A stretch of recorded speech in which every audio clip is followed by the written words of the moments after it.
Okay, mag-unbox tayo ng ating package galing sa Amazon. In-order natin para sa ating mga gagamitin pambukas sa PS4, lahat. Ayan na. Ito mga screw na to, panggamit to sa Mac, PS4, yan, sa mga relo. Special tools to.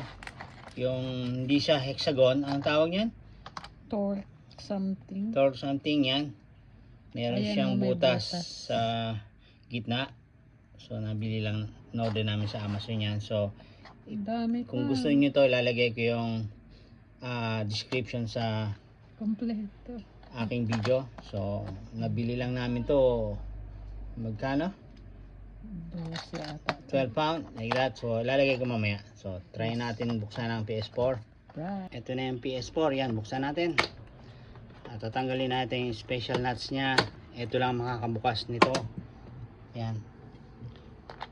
Okay, piliin mo na yung kung ano yung narapat doon.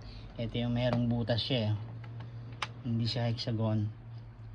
Hexagon siya pero meron siyang butas sa gitna. Special nuts nga. Yan, oh, may magnet pa siya. Ito yan. Okay. Sige, isa pa. Kasi ang gagawin natin nga, lilinisin natin yung blower. Ang nangyayari, dahil mainit ngayon dito sa UK, so nag-overheat siya, lumalabas dun sa TV na mainit yung PS4 mo, i-off mo. Pero ang alam ko, madumi yung pan. Ito, may takip yan. Pag natanggal na yung sticker niyan, void na. So no choice tayo, kaya bawin-bawi na naman to. Almost 3 years nang ginamit to. Hindi. Ano ilang taon? Maliit pa si Naji to. Wala pa siyang 1 year Sige, old. matagal na to. Yung unang labas pa ng PS4 yun. Ito yung mga sample niya, yan, oh. May butas sa gitna.